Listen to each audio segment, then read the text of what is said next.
Continuing on with the halachot of Lashon Hara based off the Chafetz Chaim. We're up to different categories of Lashon Hara. Now this is a difficult one, something that unfortunately many of us stumble with, but it's important to teach and learn halacha. Ridiculing a speech. If one hears a lecture or shiur or divrei Torah from a rabbi or any speaker for that matter, he may not belittle him afterward by saying that the speech had no content or was lacking style and delivery.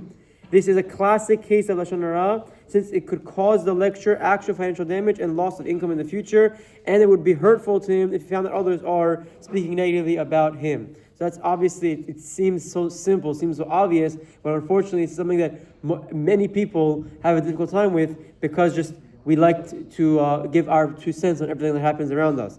The Chafetz Chaim comments that where appropriate, one should approach the speaker and advise him of his deficiencies that he might be able to correct in future speeches, thus helping him perfect his craft. In this way, instead of being over the prohibition of Lashon Hara, he fulfills the mitzvah ve'ahavta l'recha kamocha. When you go to someone, sincerely give him advice and you give him help and give him tips, that's the opposite. That's the mitzvah ve'ahavta l'recha kamocha, and you can actually get across your problems with the divrei Torah by also fulfilling a mitzvah as well. Based on this, if one were merely to comment that a rabbi's speech or shiur was not as powerful as usual, or did not contain as much content as in the past, even if his intent is not to speak negatively, and even though it is to be expected that not every presentation by the Rav will be equal in quality, it would still be prohibited, says the Chafetz Chaim. Why? Because since one of the definitions of Lashon Hara based on the Rambam is speech that would cause pain to the subject, certainly if you comment that this guy was lacking today, he didn't have his charisma, he didn't have his A game, that's also considered Lashon Hara.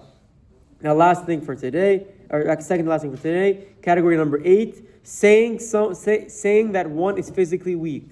Obviously, this sounds simple, but it's important to reiterate. If one reports that someone is not physically strong and it will cause him damage or embarrassment, it is prohibited to relay. For example, if he's a day laborer, teacher, or any other profession that would make him hesitant to employ him upon hearing the statement, it is considered Lashon Hara. Obviously, if you say someone is lazy, someone isn't hardworking, these things will all put a red flag on his name, and employers will be hesitant to hire him.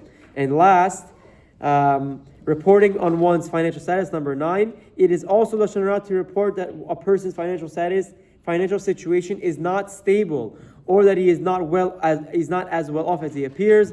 People who relate to profession will not want to give him credit, which will likely negatively impact his business or livelihood. Chafetz Chaim speaks at length about this, but in this he puts an important footnote. However, if there is a valid to'elet in relating this information, it may be permitted. Now he explains, Chafetz Chaim warns against jumping to conclusions in the area of to'elet, as there are many details that must be understood and adhered to before taking the serious step of spreading damaging information in the name of to'elet. God willing, we'll speak about this later on, but there is obviously the leniency in this category, if there's a to'elet, to protect others from engaging in a new business transaction with someone who has negative reputation. We'll speak about the specific laws and parameters of a to'elet later on. Chazak ubaruch.